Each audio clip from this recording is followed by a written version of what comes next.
KN. Welcome back muli sa ating channel. Kwentong Nobela. Hello mga master at mga lodi. Maraming salamat po sa suporta. Tere na sa karugtong ng ating Kwentong Nobela. Ang Tugatog ng Buhay. Kabanata 3451-3460. Tagalog Translator, Andy Dors. Tawag. I-prick. I-click. I subscribe Kwentong Nobela, Kabanata 3451. Bush. Naging cosmic aura ray siya at diretsong bumaba. Ang madilim na kosmikong malalim na espasyo ay nasa daan. Siya ay nakatagpo ng mga meteoroid paminsan-minsan, ngunit hindi niya ito pinansin. Sa halip, nagpatuloy siya sa pagsulong. Habang lumilipis ang panahon, may naramdaman siyang mali. Gaano kalayo ang tinakbo ni Hailey habang dinadala siya? Parang saglit lang na pangyayari kahit isang oras na siyang tumatakbo, pero bakit kaya niya hindi nakikita ang Earth? Faster. Nagpatuloy sa pagbilis si Alex. Makalipas ang 20 minuto, sa wakas ay nakakita na siya ng planeta. Gayunpaman, hindi ito mukhang isang planeta. Nang mag-teleport siya doon, napansin niya kung gaano talaga ito kainit. Ito ay ganap na hindi isang kapaligiran para sa kaligtasan ng mga tao. Kahit siya, isang powerhouse na may ganoong pisikal na katawan at paglilinang, hindi makayanan ang napakatinding alon ng init. Kung mga ordinaryong tao lang ang makakarating dito, naging abo na agad sila. Kahit na, maging Senseda malakas at marilag na aura ng banal na enerhiya. Anong meron doon? Habang iniisip iyon ni Alex ay mabilis na lumapit sa kanya ang isang maliit na airship mula sa likuran. Ang airship ay sira-sira at umuusok na usok. Marahil ay nabigo itong makayanan ang init ng planetang ito at nasunog. Tuwang-tuwa si Alex nang makita niya iyon. Nag-aalala siya na hindi niya mahanap ang paraan pabalik. Dahil may tao sa paligid, maaari siyang magtanong ng direksyon. Agad naman itong hinabol ni Alex. Sa sandaling iyon, ang buong airship ay nasunog at sumabog ng may bomb. May sumugod na sumisigaw, nagliliyab ang kanyang damit. Ito ay isang binata. Nakita siya ni Alex na sumasample sa apoy sa kanyang katawan habang nagmumura, the asterisk starred. Anong klaseng crappy airship ito? Siguradong peking nagbebenta si Claude. How dare he charge me 300 originiums for something like this? Pagbalik ko, talagang susunugin ko ang iyong crappy store at iyong puwit. Magkakaroon ka ng mabahong inihaw na puwit. Narinig ni Alex ang kanyang pagmumura. Bagamat kakaiba ang kanyang accent, natuklasan ni Alex na naiintindihan niya ito. Nagsalita siya sa isang sinaunang, karaniwang wika na ginagamit sa buong mundo sa 3,000 mundo. Alam din niya ito. Sa pagkakataong iyon, dahan-dahang lumapit sa kanya si Alex. Nang mapansin ng binata si Alex ay agad itong natense at naglagay ng fighting stance. Siya ay maingat na ibinalik ang kanyang mga mabilog na mata sa lalaking ito na lumabas nang wala sa oras habang nagtatanong, "Sino ka? Ano ang sinusubukan mong gawin?" "Tinasabi ko sa iyo kung ano, ako ay napakahirap at wala akong kahit isang originium sa akin. Look, I spent my originiums on buying this crappy thing. Kung gusto mo akong pagnakawan, wala kang mapapala kung hindi makipag-away sa akin kung saan maaari kang mapatay." Umiti si Alex at sinubukang magpakita ng mahinahon hanggat maaari. "Dude, I am not a robber. Gusto ko lang magtanong ng direksyon." "Magtanong ka ng direksyon." Nataranta ang binata sa paligid at wala siyang nakitang airship. "Bro, bakit ka pumunta dito para magtanong ng direksyon? Pwede ba yon? Sumabog ang iyong airship sa kalahati, tulad ng sa akin." Walang pagtanggi, sinabi ni Alex, "Oo. Sumabog din ang airship ko sa kalahati." "Maaari ko bang itanong kung alam mo kung paano makarating sa Earth?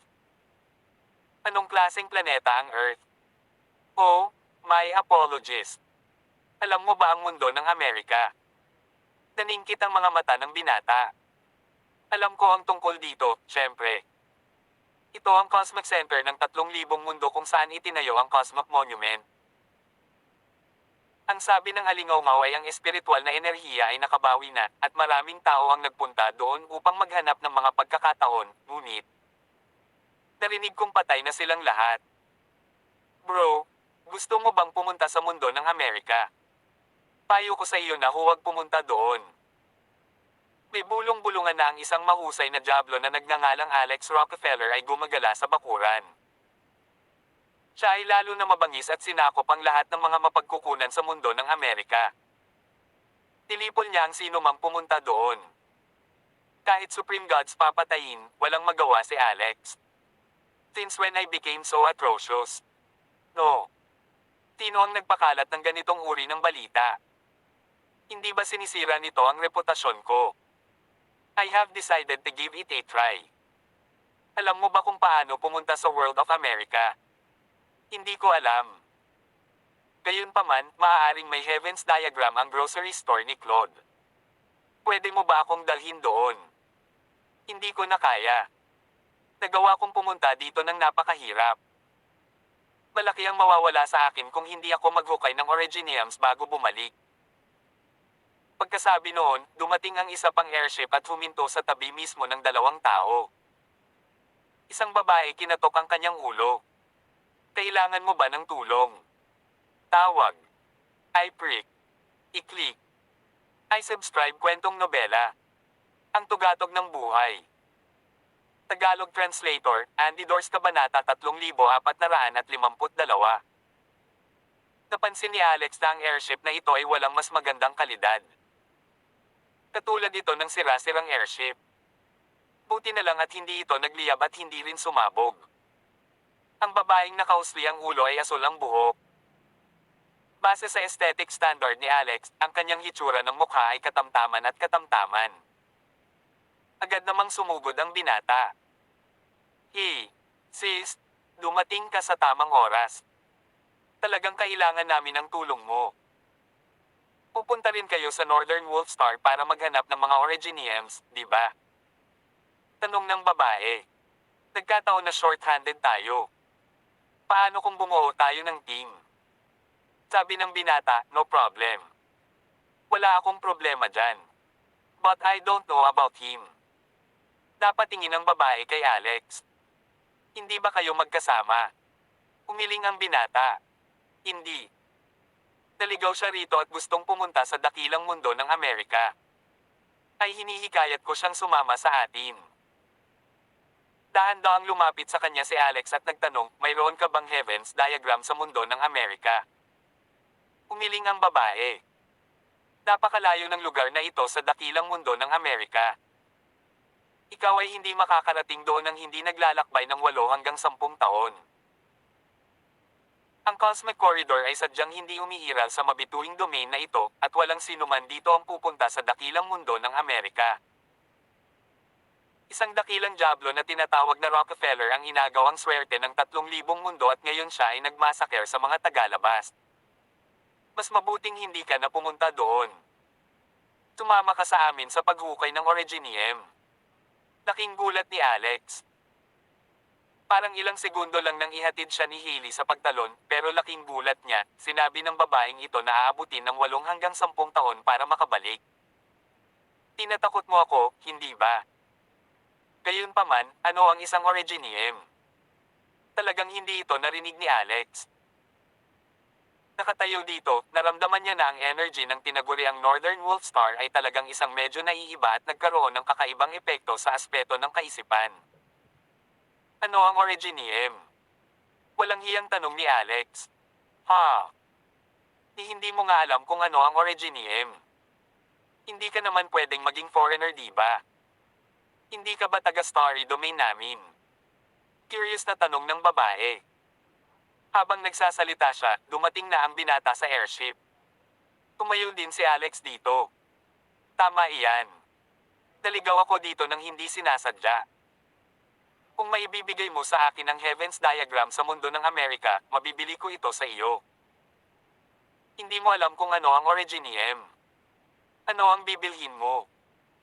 Pagkasabi nun ay naglabas ng Originium ang babae at ibinato kay Alex.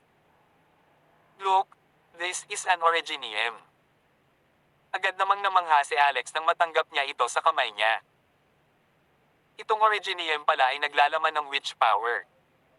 Paano ito magiging Originium? Isa itong witch ore. Nakapagtataka, ginamit ang witch ores bilang currency para sa pangangalakal sa starry domain na ito. Hindi ba ito ay medyo masyadong maluho? Biglang naintindihan ni Alex na hindi lahat ng tao ay nakakaramdam ng witch power. Hindi nila maramdaman ang pinanggalingan ng mangkukulam ng hindi tinatahak ang landas nito. Itinuring ng mga taong ito ang witch ores bilang pera, tulad ng mga espiritual na bato sa mundo ng paglilinang. Malinaw na hindi nila alam kung paano gamitin ang mangkukulam na kapangyarihan, ngunit ang witch ores ay naglalaman pa rin ng espiritual na enerhiya. Kaya naman, ginamit nila ang mga ito bilang mga espiritual na bato. Hawak ito sa kanyang kamay, naramdaman ni Alex ang konsentrasyon ng kapangyarihan ng mangkukulam. Ito ay hindi gaanong, ngunit ito ay nakakatulong sa kanya. Sa paghusga sa paraan ng pagtapon ng babaeng iyon, malamang na worthless ito sa kanyang mga mata. Ibinalik ito ni Alex sa babae, ngunit ikinaway nito ang kanyang kamay at sinabing, ito ay regalo para sa iyo. Isa lang itong strap ng Originium. Ang espiritual na enerhiya dito ay sinipsip. Tinadya lang ni Alex na sumigaw, holy crap. Agad niyang tinanong, paano mo haharapin itong Originium na naubos ng espiritual na enerhiya? Sumagot ang babae, bakit mo ito tinatanong? Hindi ba't isa lamang itong strap ng bato? Gayunpaman, babawiin ng mga opisyal ang lahat ng mga strap na Originium at sisirain ang mga ito upang maiwasan ang mga tao na gumawa ng mga peking gamit ng strap Originiums. Natarante si Alex na muntik na siyang magmura. Tawag. I-prick. I-click. I-subscribe kwentong nobela. Ang tugatog ng buhay. Tagalog Translator, Andy Dors Kabanata 3453. Hindi ba yun isang pag-aaksaya ng kayamanan? Lahat ng tao dito ay isang tanga, iniisip ang mga bagay na walang kabuluhan habang pinababayaan ang mga mahahalagang bagay. Hindi. Hindi niya mapalampas ang napakagandang pagkakataon. Kinapos ni Hailey ang Undead Queen. Mukhang may paraan sina Dorothy, Empress Gast, at ang iba pa para supulan siya. Alam ng lahat na minsang nakapunta si Jade sa Dark Cemetery at nahulog siya sa daya. Bilang karagdagan, ang kanilang lakas ay hindi tulad ng dati.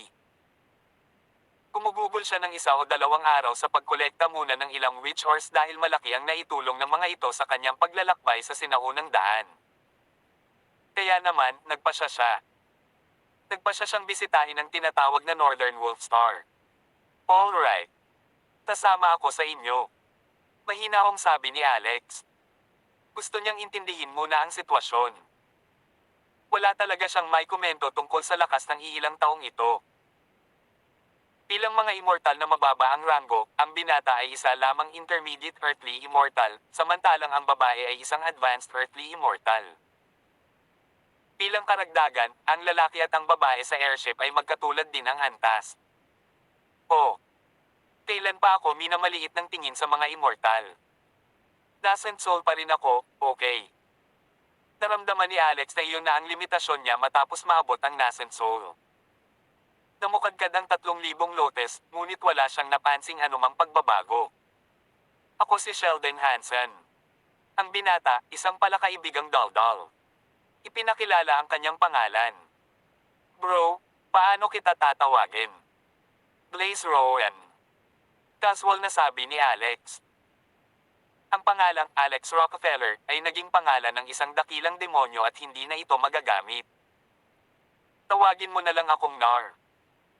Nakangiting sabi ng babaeng may asul na buhok na lumilipad sa airship. Nagpakilala rin ang natitirang lalaki at babae. Ang lalaki ay si Shale, ang nakababatang kapatid ni Nar, habang ang babae ay fiancé ni Shalom, si Aisha. Kaya, ang pangkat na ito ay naging isang pamilya. Nabasag ni Sheldon ang yelo habang nakaupo kasama si Alex. Bukod dito, pinaalalahanan pa niya si Alex sa pamamagitan ng telepathy. Pamilya silang 3. Parehas kaming loner, pero mag-ingat na huwag malinlang. Ang sabi-sabi ay napakagulo sa Northern Wolf Star. First time nating pumunta dito, kaya medyo kailangan nating alagaan ang isa't isa. Nakangiting sabi ni Alex sa pamamagitan ng telepathy, so, first time mo rin dito. Sabi ni Sheldon, mahirap kumita ng pera. Nakaipon ako ng 300 originium, ngunit nakabili ako ng peking airship. Anong scam? Kailangan kong bumalik at makipag-ayos kay Claude mamaya. Kung mas malapit ang airship sa Northern Wolf Star, mas naging mainit ito. Pawis na pawis si Sheldon. Pinalot niya ang kanyang sarili ng espiritual na enerhiya patungo sa init na umaatake sa kanya. Nang lumingon siya, napansin niyang parang walang nararamdaman si Alex. Blaze, hindi ka ba natatakot sa init? Hindi niya maiwasang mapasigaw. Oh. Simula pa lang ay fire-attributed cultivator ako kaya medyo heat-resistant ako. Okay, nakikita ko. Sa sandaling iyon, nakakita si Alex ng malaport na lugar sa kalagitnaan ng hangin ng Northern Wolf Star at maraming airship ang dumaong doon. Tanong ni Alex, anong lugar doon? Sinabi ni Nar sa harap niya sa airship, iyan ang teritoryo na kabilang sa Northern Wolf Guild. Ito ang pinakaligtas na makapasok sa Northern Wolf Star sa pamamagitan ng passage na kanilang binuo, ngunit mahal ang pagdaan sa kanilang passage. Ang bawat tao ay kailangang magbayad ng 50 originium at isang 10% na buwis ipapataw sa iyo paglabas mo. Talagang mga pera grabbers sila. Ang Northern Wolf Guild. Ito ba ay isang opisyal na kalikasan? Opisyal, may asterisk sa. Mga bandido lang sila. Ang mga opisyal naman. Haha. Mga tawanan lang at hindi dapat banggitin. Tanong ni Alex, ano ang pagkakaiba ng pagdaan sa kanilang daanan at ng hindi pagdaan sa kanilang daanan? Sinabi ni Nar, magiging mas ligtas na dumaan sa daanan ng Northern Wolf Guild. Makakatagpo ka ng Origin Beasts anumang oras sa iba pang mga hindi pa nabuong lokasyon. Bukod dito, makakatagpo ka rin ng robbery sa kalagitnaan. Gayunpaman, maaaring matuklasan ni Aisha ang mga lokasyon ng Origin Beasts ng maaga, kaya ang aming mga pagkakataon na mabuhay ay mataas ng hindi nangangailangan ng walang kabuluhang gastos. Ang airship ay bumagsak ng husto.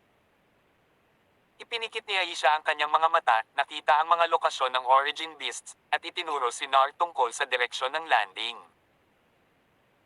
Gayunpaman, isang grupo ng mga tao ang sumugod at pinalibutan sila sa sandaling lumapag ang airship.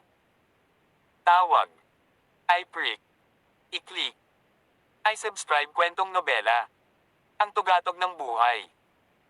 Tagalog Translator, Andy Dors Kabanata 3454. Ano ang nangyayari? Nakita ni Alex ang ilang dosenang tao na dumarating at ang kanilang paglilinang ay higit pa sa earthly immortal. Napasimangot si Nar at Bamulong, hindi tayo maaaring maging malas, tama. Sagot ni Sheldon, isang pagnanakaw. Ngunit wala kaming nahukay na mga originium. Diba masyado pang maaga para mapagnakawan nila tayo? Ano ang makukuha nila sa pagnanakaw sa isang grupo ng mga dukha?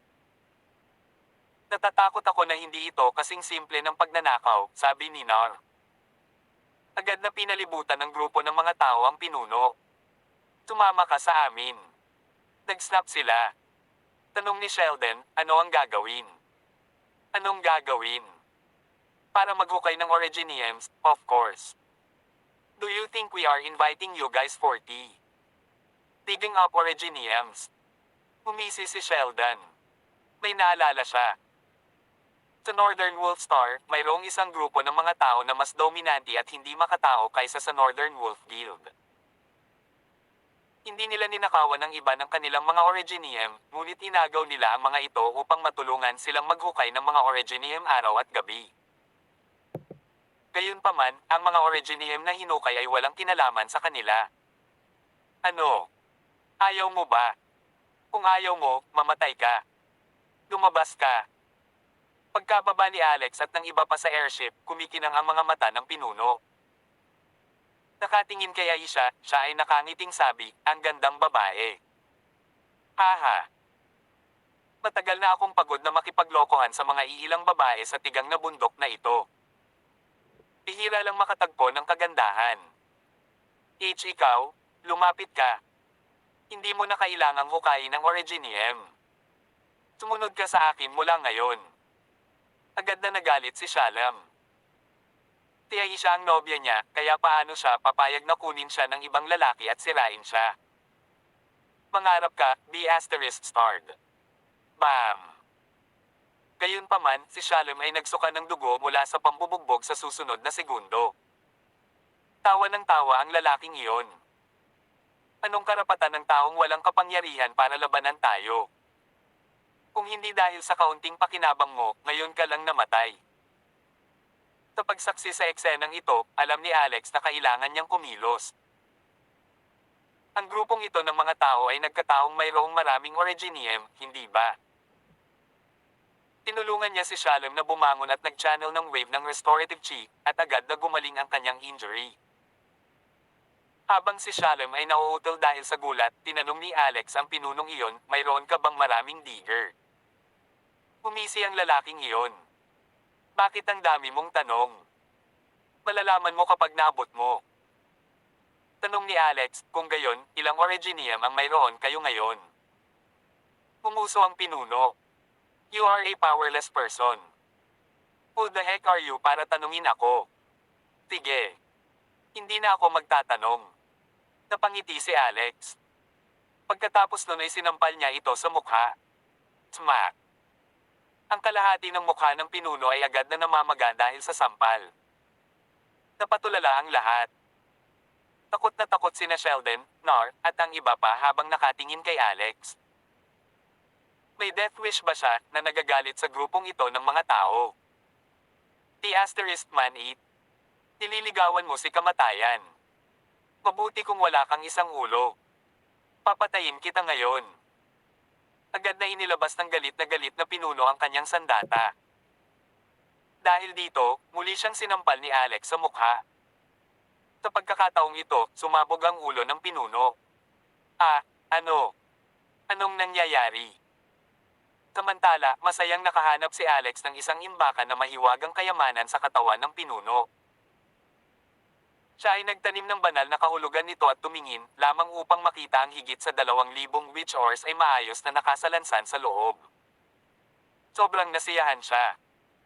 Magiliw niyang tinanggap ang mga ito bago sumulyap sa karamihan. Ilabas mo lahat ng Originium sa mga kamay mo. Hoy! Bilasan mo. Wag mong isipin na tumakas. Walang makakatakas. Nagkatinginan ng grupo ng mga bandido na nagtataka. Gayunpaman, tiyak na ayaw nila ilabas ang lahat ng kanilang mga Originium. Pagkatapos nilang mag-usap, nagpasya silang sabay-sabay na hampasin si Alex. Ang resulta ay halata. Nagkapira-piraso ang mga katawan ng iilan na sumusugod nang walang dahilan. Nabigla sa gayong kakaibang kinalabasan, ang lahat ay umatras. Originiums. Hindi ko na uulitin. Malamig na boses ni Alex. Oo naman, ang kanilang buhay ay mas mahalaga kaysa sa Originiums. Tinagtagal, inilabas ng lahat ang kanilang mga Originiums. Tumingin si Alex. Walang marami sa kanila. Sheldon, tulungan mo akong magligpit.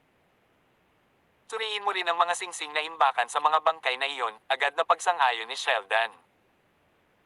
Place, tutulungan din kita, voluntaryo ni Shalom. Tawag. I-prick. I-click. I-subscribe kwentong nobela. Ang tugatog ng buhay. Tagalog Translator, Andy Dors Kabanata 3455. Samantala, ang nobya ni Shalom ay nakatingin kay Alex, puno ng paghanga ang mga mata sa lakas na ngayon lang niya nasaksihan. Yumuko si Nar at nakangiting sinabi, hindi ko inaasahan na madala ka ng hindi sinasadya, sir. Salamat sa tulong mo. Kawawa naman ang iilan sa atin, kung hindi. Pinagsama tayo ng tadhana, sabi ni Alex. Ang ganitong uri ng Originium ay lubhang kapaki-pakinabang sa akin, ngunit para sa iyo, ito ay talagang walang kasing gamit na mga espiritual na bato at banal na mga bato. Pagkasabi niyo ay mabilis siyang naglabas ng singsing at ibinato kay Nar. Isa itong singsing na imbaka na walang espiritual na pagkakatali. Agad namang natigilan si Nar matapos itong tingnan ng casual. Nakakita siya ng mga bundok ng mga espiritual na bato at mga banal na bato na nakatambak sa loob. Ayan. Napakaraming mga espiritual na bato. Sir, sino? Sino ka ba sa lupa? Napangiti si Alex. Ang mga gamit sa loob ay hindi nakapakipakinabang sa akin. Ibibigay ko sa iyo ang lahat ng ito bilang isang gantimpala at maaari mo akong tulungang mangolekta ng Originium mamaya. Paano ang tunog na iyon? Sa sandaling iyon, si Nar ay nabalisa. Alam niyang mayroon siyang natisod lang sa pinakadakilang pagkakataon sa buhay niya. Nanginginig ang mga paa niya at muntik na siyang mahulog sa lupa. Sir, handa akong magtiis ng apoy at tubig hanggat hindi mo ito iniisip. Tumango si Alex. Pasayaw tayo sa lungga ng mga taong ito. Tuwang-tuwa si Nar. Malaki. Nagkataong tapos na sina Sheldon at Shalom sa pagkolekta ng Originium. Ibinigay nilang lahat kay Alex. Ngumiti si Alex at naglabas ng ilang singsing, bawat isa ay para kina Sheldon, Shalom at Aisha, ang laman nila ay kapareho ng kay Nori. Sa sandaling iyon, ang lahat ay nabigla ng hindi masabi. Tara na. I-raid ang mga bandidong hideout. Makalipas ang 15 minuto, sumunod si Alex at ang iba pa sa isang gang ng mga bandido at nakarating sa isang lambak. Go! Tawagan mo ang leader mo dito. Makalipas ang 3 minuto, hindi dumating ang pinuno. Pinili niyang tumakas pagkatapos niyang matanggap ang balita. Whoosh! Lumabas ang salamin ni Alex sa isang kisap mata, napatay niya ang pinuno sa isang galaw. Makalipas ang 10 minuto, sinakop ni Alex ang buong lambak. Matapos malaman kung ano ang ginawa ng mga bandidong ito, si Alex ay nagpatuloy kaagad sa pagpatay. Walang nakaligtas ni isang tulisan. Iniwan ni Alex ang gawain ng pagkolekta ng mga Originium kay Sheldon, Nori at sa iba pa. Pagkatapos ay tinawag niya ang lahat ng mga naghuhukay. Mayroong 1,000 tao na ang mga katawan ay nasa ilalim ng mga paghihigpit, ang ilan sa kanila ay matagal nang naging balat at buto, at tiyak na mamamatay kung patuloy silang maghukay. Mag-isa siyang pumasok sa minahan para imbestigahan ang sitwasyon sa loob.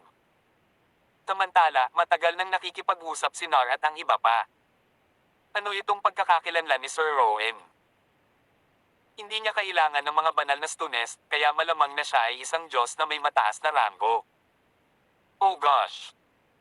Pwede ba siyang Divine Monarch o Divine Emperor? This is terrifying. I didn't expect we would befriend such a big shot. Pumulwak si Aisha. It would be great if we could follow him around. Nori shook her head. Ang gap natin ay masyadong malayo. Wala siyang mata para sa amin. Maya-maya lang, lumabas si Alex sa minahan, mukhang excited.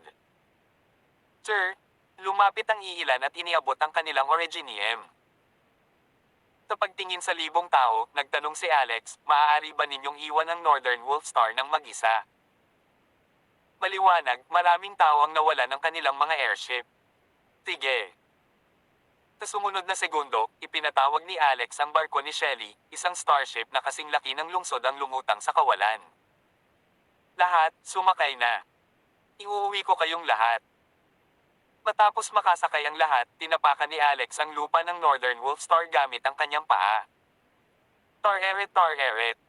Boom boom boom. Sunod-sunod na pagsabog.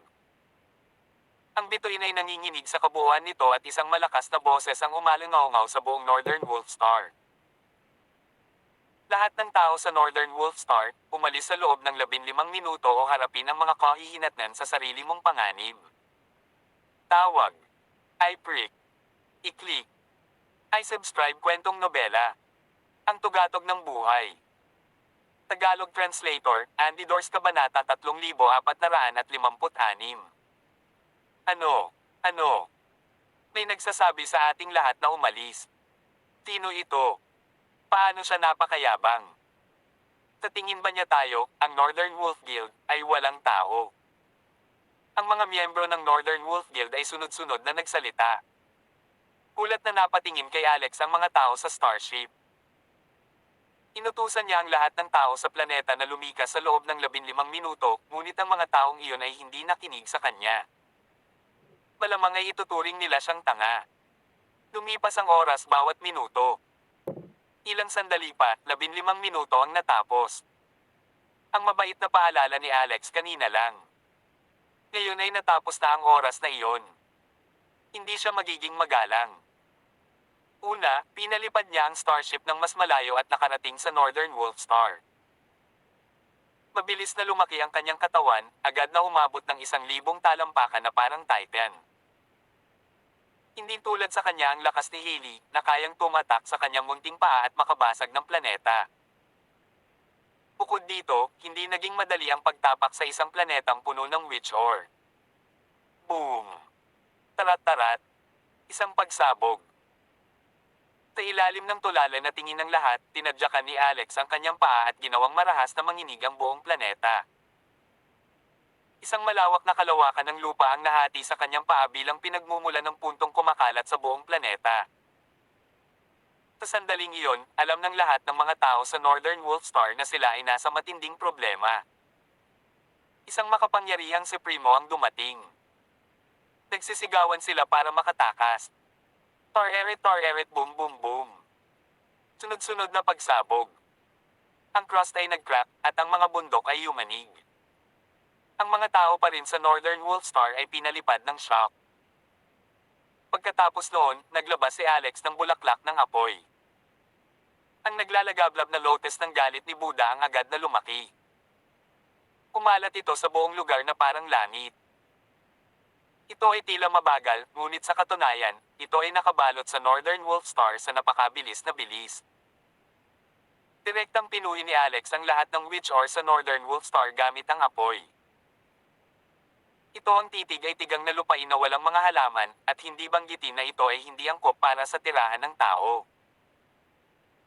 Kahit na ang mga immortal ay dumating upang maghukay ng mga mineral, masusumpungan nila ito na hindi mabata. Tulala na nasaksihan ni Nori at ng iba pang nasa starship ang eksena. Tumingin sila sa itaas ni Alex, at grabe naman. Gayunpaman, nilinis niya ang isang planeta ng hubad. Tanging ang napakahusay na powerhouse sa mga sinaunang alamat ang nakagawa ng gayong brutal na gawa. Ang lalaking ito ba sa kanilang paningin ay isang pag-iral na nalampasan ng isang Divine Emperor. Tinabi ni Aisha, narinig ko ang mga alingaw-ngaw na ang dakilang diablo na iyon sa Amerika ay ang hinaharap na Buddha. Tisnori, tingnan mo yung nagninangas na lotus niya. Hindi ba ito mukhang naglalagablab na lotus ng galit ni Buddha sa Buddhism? Nagulat si Shalom. Tinasabi mo ba na siya ang dakilang diablo sa Amerika na nilipol ang Undying Clan? Hula ko lang, sabi ni Aisha. Ngunit ang dakilang diablo ay kilala bilang Alex Rockefeller. Siya ay hindi. Sabi ni Shalom. Tinabi ni Aisha, sino ang walang kaunting alias kapag naglalakbay sila sa ibang bansa? Nakakabighani ang eksena sa harap nila, kasama ang dagat ng mga tao. Sa loob lamang ng 15 minuto, ang buong Northern Wolf Star ay naging mas maliit at mas maliit. Sa kalaunan, ito ay naging isang malaking haligi na tumagos sa langit at lupa. Ang buong haligi ay naglalaman ng witch ores. Kawakas, inilagay ito ni Alex sa isang maliit na mundo. At ganoon din, nawala ang Northern Wolf Star. Tinulyapan ni Alex ang mga nasuspine sa kawalan at hindi makaalis ng walang mga airship. Umalangaw-ngaw ang mahina niyang boses. Yung mga walang airship para bumalik, pumunta na kayo dito. Pabawiin ko kayong lahat, nagsimulang mag-alinlangan ang ilang tao, ngunit nang makita nilang may sumakay sa starship, sumunod naman silang lahat. Maraming tao ang mawawala sa kalawakan ng walang mga airship, lalo na't sila ay nasa earthly immortal cultivation at kulang sa kapital upang maglakbay sa kalawakan ng mahabang panahon. Mapanganib kung hindi nila mapunan ang kanilang naubos na immortal na enerhiya. Sa pagbabalik, nag-ipon ng lakas ng loob si Sheldon at tinanong si Alex, Sir, may espesyal ba tungkol sa mga Originium na ito? Tawag. I-prick. I-click. I-subscribe kwentong nobela. Ang tugatog ng buhay. Tagalog Translator, Andy Dors Kabanata 3457. Hindi rin itinago ni Alex ang impormasyon. Sa katunayan, ang bagay na ito ay hindi isang originium, ngunit which or. Ito ay isang napakabihirang mapagkukunan. Sa kasamaang palad, kakaunti ang mga tao na nakakakilala at gumagamit nito sa kasalukuyan. Gayunpaman, maaaring alam ito ng mga nakaligtas mula sa sinaunang Witch Kingdom. Ang sinaunang Witch Kingdom. Pinag-uusapan mo ba ang Witch Kingdom na nawasak sa loob ng 1,000,000 taon? Nakangiting sabi ni Alex, mukhang well-informed ka at marami kang alam. Alam mo pa ang tungkol dito. Hindi ko ito maririnig kung hindi ako pumasok sa libingan ng mga Diyos. Libingan ng mga Diyos. Sir. Sir, ikaw ba si Alex Rockefeller? Tanong ni Aisha. Napatingin si Alex kay Aisha ng kakaiba at napangiti. You are on the mark. Tama iyan. Ako si Alex Rockefeller. Tuwang-tuwa si Aisha na hindi niya alam kung saan ilalagay ang sarili. Sir Rockefeller ka pala talaga. Ako, masyado akong excited. Nakilala ko talaga si Sir Rockefeller. Medyo nanginginig ang mga paa ko. Sir Rockefeller, mangyaring tanggapin ang aking pagsamba. Napawi si Alex sa walang magawang tawa. Dali-dali niya itong tinulungang makatayo. Ano ba ang sinasamba mo sa akin? Lumuhad din si Shalom at tuwang-tuwang sinabi, Sir, ang ating mundo ay minsang dumanas na matinding pag-uusig ng Undying Clan. Bukod pa rito, mas nabawasan ang ating pakikipag-ugnayan sa ibang mga mundo dahil sa malayong paglalakbay. Noon, hindi marami mula sa hukbong alyansa. Dumating dito. Isang squad lang ang dumating, pero nang maglaon, halos mabura ang squad na iyon pati ang commander ay namatay dito. Ha? Sino ang commander noon? Tanong ni Alex. Sagot ni Shalom, hindi ko rin alam. I heard it was someone sure named Rowan. Napaisip si Alex, isa kaya ito sa mga anak ng Grand Emperor Rowan. Kung ganoon talaga, dapat niyang bawiin ang bangkay. Habang nagsasalita sila, sabay-sabay ding lumuhad ang natitirang mga tao, sa pamamagitan nito binibigyang galang namin ang Heavenly Emperor Rockefeller. Dahan-dahang itinaas ni Alex ang kanyang kamay, at lahat ay tumayo at tinanong ni Aisha, Sir Rockefeller, bakit ka pumunta dito at naligaw? Awkward na sabi ni Alex, may nagdala sa akin sa kawalan. Hindi ko akalain na maliligaw ako kapag umalis siya. Hindi ko na mahanap ang daan pabalik pagkatapos ng mahabang panahon. Napangiti si Aisha. Naligaw pala ang prestihiyosong dakilang demonyo. Walang maniniwala kung kumalat ang balita. Tinagtagal, ang starship ay lumapit sa isang mahusay na mundo. Ang lugar na ito ay kilala bilang ang Banks King Star. Ang uri ng halimaw ay ang pinakamalakas na lahi kailanman. Gayunpaman, pinananatili ng lahat ang isang tiyak na ekwilibriyo pagkatapos ng pagsalakay ng Undying Clan. Mayroong ilang mga digmaan, ngunit sa mahirap na mga mapagkukunan, ang planeta sa pangkalahatan ay nahulog sa likod ng mga oras. Sa kanilang pagdating, hindi nagmamadali si Alex na hanapin ang inabandonang Originium. Sa katunayan, hindi na siya sabik matapos makuha ang napakalaking haligi ng Originium. Tapat na sa kanya iyon. Naiwan ba ang bangkay ng nahulog na commander na iyon? Tanong ni Alex kay Shalom. Well, I don't know. Hindi ko alam. Sagot ni Aisha, noon, inilibing ng mga ninuno ko ang bangkay ni Commander Rowan. Alam ko kung saan iyon. Dalhin mo ako doon. Sige. Pinangunahan ni Aisha ang daan na sinundan ng ilang tao. Makalipas ang halos isang oras, nakarating sila sa isang malaking sementeryo. Ang lugar na ito ay ang memorial site para sa mga bayani na namatay sa panahon ng pagsalakay ng Undying Clan. Ang libingan ng commander ay nasa unahan, makalipas ang ilang sandali, sa wakas ay nakarating na sila sa harap ng libingan. Tiningnan ni Alex ang lapida, ngunit hindi niya alam ang tiyak na pangalan ng commander na iyon. Kung hindi ako nagkakamali, siya at ako ay may kaunting koneksyon. Simula nang makilala ko siya, ibabalik ko ang bangkay niya sa sariling bayan para ilibing sa pagdaan. Iniunat niya ang kanyang kamay at binuksan ang puntod. Isang kristal na kabaong ang inilagay sa loob. Gayunpaman, sa sandaling binuksan ang kabaong, walang nakitang bangkay ang lahat sa loob ng kabaong, ngunit isang singsing na may siyam na kulay na batong hiyas ang tahimik na nakahiga sa loob nito. Bakit singsing lang? Saan nagpunta ang bangkay? Inilabas ni Alex ang singsing, at doon ay kumikinang ng husto ang siyam na kulay sa singsing na iyon, at bumalot kay Alex ang maulap na enerhiya ng diwata. May nakita siyang babae sa loob nito. Tawag. I prick. I-click. I subscribe kwentong nobela. Ang tugatog ng buhay. Tagalog Translator, Andy Dors Kabanata 3458.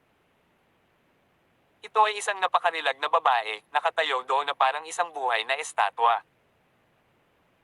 May suot na matangkad, masiglang katawan at mahahabang binti, ang kanyang katanji tanging tampok sa mukha ay isang obra maestra na tanging Diyos lamang ang makakagawa. Pero parang hindi siya nakahubad. Sa makatuwid, nagpatawag siya ng isang damit sa isang maikling sandali. Tatabi ng babaeng iyon ay may lalaking tahimik na nakahiga sa lupa. Sino ka? Tanong ni Alex na medyo naguguluhan sa dalawa. Hindi kaya ang lalaki sa ground ang commander? Parang pamilyar siya kahit papaano. Kanina lang hindi gumagalaw ang babae, pero ngayon ay inilibot niya ang kanyang mga mata at sabik na tumingin kay Alex. I sense some familiar aura on you. Hindi mo ba siya nakikilala? Tinuro ng babae ang lalaking nasa lupa. Umiling si Alex. Hindi ko siya kilala. Sino siya? Tinabi ng babae, siya ay Grand Emperor Rowan. Ano? Nagulat si Alex. Siya si Grand Emperor Rowan. Ang pinuno ng sinaunang alyansa, ang sect master ng Stormer Sect. Tumango ang babae. Tama. Mukhang alam mo na ang tungkol sa kanya. Hindi makapaniwala si Alex sa kanyang narinig. Patay na siya. Hindi. Narinig kong pumunta si Grand Emperor Rowan sa Abyss at aksidenteng nakapasok sa Ancient Path. Paano siya namatay dito? Sino nga pala ikaw? Sumagot ang babae, ako si Yolanda Mason. After a pause, she continued, lumalabas na nakulong siya sa sinaunang daan. Nagtataka ako kung bakit hindi siya nagpakita. Ano ang relasyon mo at ni Grand Emperor Rowan?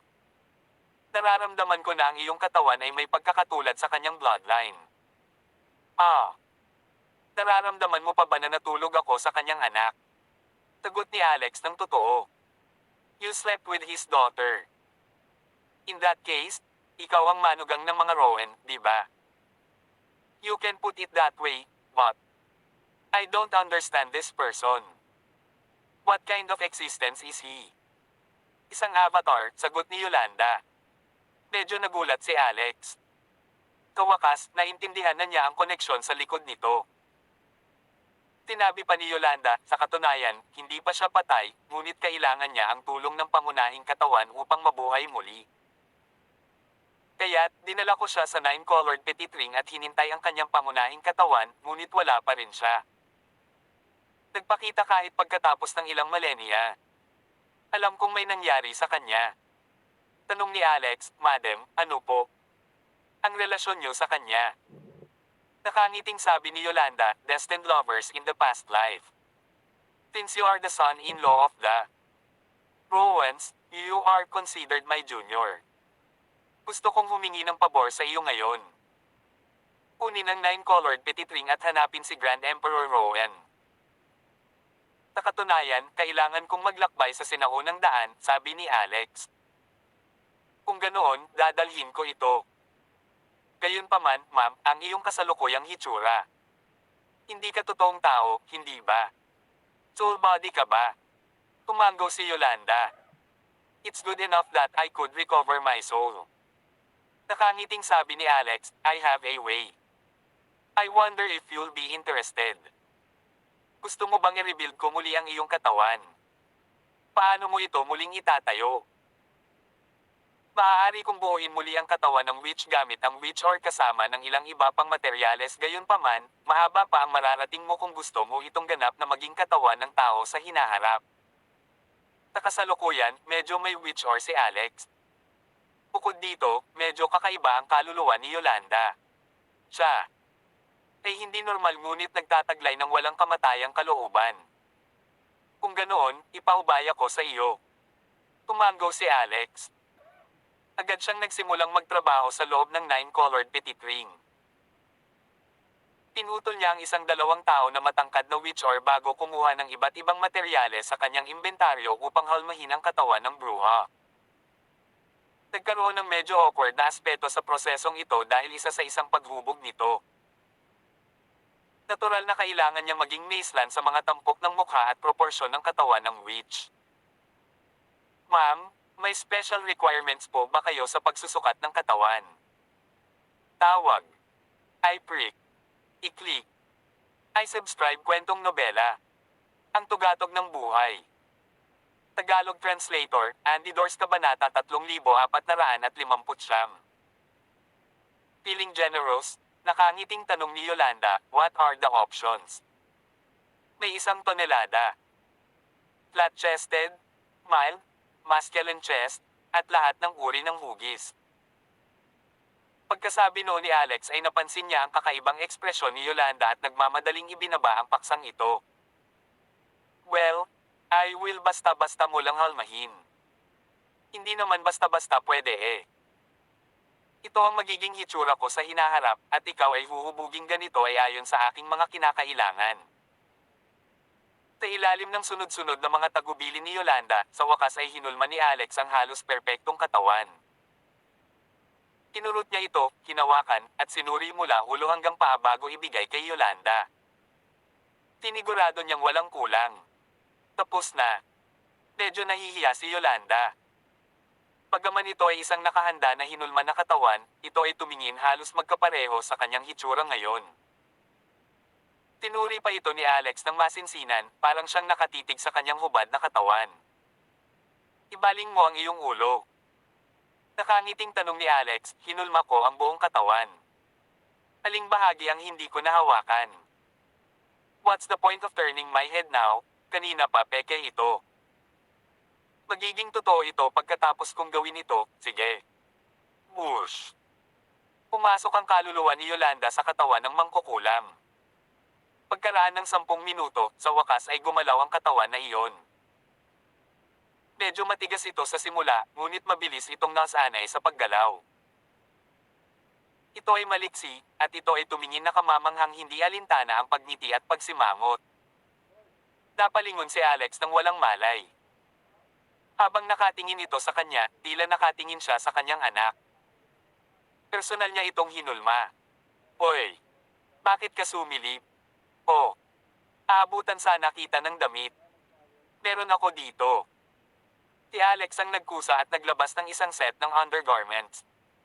Kahit siya ay hindi alam kung kanino iyon. Malamang kay Daya iyon, pero bagay ito sa kasalukuyang body frame ni Yolanda. Tinaman siya ng tingin ni Yolanda. Talagang pinili mo ang tamang biyanan. Ang iyong birtod ay 70% na kapareho ng iyong biyanan. Umiti si Alex at umalis dala ang 9-colored petit ring. Tinar at ang iba ay namangha sa labas. Ngayon lang nawala bigla si Alex. Pati ang singsing na iyon ay wala na. Naghintay sila ng ilang oras bago nila nakitang muling lumitaw si Alex, ngunit hindi nagtagal, lumabas din si Yolanda sa 9-colored petit ring. Heavenly Emperor Rockefeller, ang babaeng ito. Nagulat ang mga tao. Bakit biglang lumitaw ang isang nakamamanghang kagandahan? Ako ang kanyang ina. Diretsyong sabi ni Yolanda. Ano? Nakakunot ang noo ni Alex, huwag mo lang akong ipagkamali na anak mo. Ang iyong kasalukuyang pagkakakilanlan ay hindi pa nakumpirma. Pag-usapan natin ito pagkatapos nating makilala si Grand Emperor Rowan. Sige, may importante pa akong affairs na dapat asikasuhin sa dakilang mundo ng Amerika, kaya hindi ako pwedeng magtagal dito.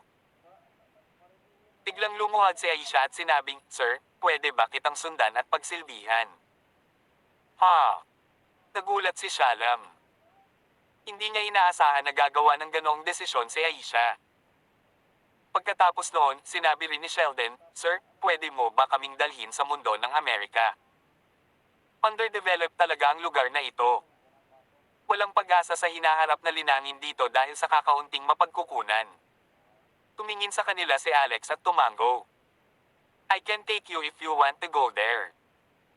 At pwede akong gagawa ng mahusay na teleportasyon dito sa hinaharap." Pagkatapos nito, pumunta ang ilang mga tao upang bisitahin ang mga opisyal. Matagal nang nabalitaan ng mga opisyal na darating si Alex, kaya malugod nilang tinanggap siya. May layunin lang si Alex, ang kolektahin ang inabando ng Originium. Pagkatapos magtakda ng coordinate dito at makuha ang Heavens Diagram, sumakay siya sa starship, lumipad sa kawalan at nagtungo sa Amerika. Tawag. I-prick. I-click. I-subscribe kwentong nobela. Ang tugatog ng buhay. Tagalog Translator, Andy Dors Kabanata 3460. Ang starship ay lumipad sa napakabilis na bilis, na mas mabilis kaysa sa long-range na instant teleportation ni Alex, at maaari pa nitong baliwalain ang mga hadlang sa daan. Nakatayo sa busog ng starship, hinawakan ni Yolanda ang riles at nagtanong, "Iyo ba ang starship na ito?" Nagulat si Alex nang mapansin niya ang kakaibang ekspresyon nito. "Alam mo ba itong starship?" Tanong niya pabalik nang umiti si Yolanda at walang sinabi.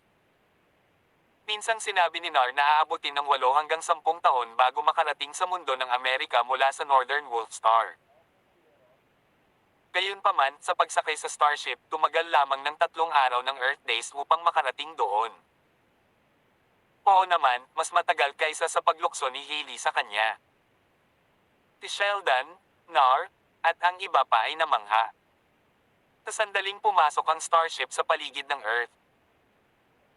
Ang density ng espiritual na enerhiya ng Earth ay nalampasan ang kanilang imahinasyon, masiksik kaysa sa kanilang imahinasyong mundo sa hindi mabilang na beses. Sige. Darating na natin ang dakilang mundo ng Amerika. Sinabi ni Alex kay Sheldon at sa iba pa, may mga pagkakataon at panganib sa mundong ito, ngunit sa pangkalahatan ay mapayapa na ngayon. Maaari kayong pumunta ng mag-isa.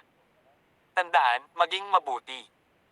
Ang mabubuting kaluluwa ay magiging pinagpala. Inalis ni Alex ang starship at nagpaalam sa ilang tao. Sir Rockefeller. Parang may gustong sabihin si Aisha. Hindi na siya binigyan ni Alex ng pagkakataong magsalita pa. Masasabi niya sa isang sulyap ang isipan ng dalagang ito, alam na gusto lang nitong sumakay sa kanyang coattails at samantalahin ang mga pagkakataon. Ngunit kailangang umasa sa sarili at lumaban ng husto para sa mga pagkakataon. Ang isang tao ay hindi madaling makakuha ng mga pagkakataon, tulad ni Alex, na kinailangan na humarap sa kanyang tagumpay. Pianan, Terena. Isasama na kita para makakilala ng ilang tao. Malamang kilala mo sila. Kinuha ni Alex si Yolanda at nawala on the spot. Pagkaraan ng maikling sandali, sa wakas ay bumalik siya sa pasukan ng Dark Cemetery ng Titan Tribe. Napansin niyang naruroon ang mga tao. Samantala, ang Titan Princess ay nakatali pa rin sa liwanag ng bituin. Bumagsak siya sa lupa at hindi na bumangon. Hindi naman sa ayaw niya, pero hindi niya kaya. Buti na lang at nagkaroon siya ng Titan Tribe bloodline. Kung ibang tao, dinurog na sila hanggang sa mamatay. Hobby. Pumalik ka na. Agad na sinugod ni Daye si Alex nang makita siya nito. Nasaan po si Miss Hansen? Ang mga tao ay nagsitinginan, naghahanap ng sulyap kay Hailey. Maaaring isipin ng isa ang presyon na ginawa sa kanila ng isang makapangyarihang babae. Hindi pa sila nakarinig ng terminong kasing kahanga-hanga ng eternal na kaharian. It was just a projection of her. Wala na siya ngayon. Gaya ng sinabi ni Alex, natural na dama po ang tingin ng lahat kay Yolanda. Hindi nila siya nakilala. Bahagyang nagulat ang mga babae. Ginawa nila ngayon kung saan inagaw ni Alex ang isang bagong dilag. Itong lalaking ito nagkaroon talaga ng obsession sa magagandang babae. Hey, Alex. Bakit hindi mo siya ipakilala? Pagsingit ni Waltz. Tumingin si Yolanda sa grupo ng mga babae at pamulong, marami kayong biyanan. Tinala ni Alex si Phoenix. Kilala mo siya, hindi ba? Ilang sulyap naman si Phoenix. Hindi ko. Gayunpaman, sumigaw si Yolanda, Phoenix Rowan, ang nag-iisang anak na babae ni Grand Emperor Rowan at ng Phoenix Empress. Noong ipinanganak ka pa lang, nasaksihan ko pa ang mga pangitain ng kalikasan. Ikaw ay babaeng nagmamana ng swerte ng langit at lupa. Mukhang naguguluhan si Phoenix. Kilala mo ba talaga ako? Tanong niya. She is Yolanda Mason. Sabi ni Alex. Nanlaki agad ang mata ni Phoenix. Yolanda Mason. Ikaw. Ikaw si Yolanda Mason. Ikaw ang napahamak noon kasama si Faines. Sabi ni Itay, lumuha ka sa nine-colored petit ring at ang iyong kaluluwa ay maaaring maipanganak na muli sa paglipas ng panahon kasama ang patak ng luhang iyon. Nagawa mo ba talaga? Nakangiting tumango si Yolanda. Till then. Hanggang sa muling kabanata. Dito sa ating channel. Kwentong Nobela. Mabuhay. Please like, share, and subscribe. Salamat po.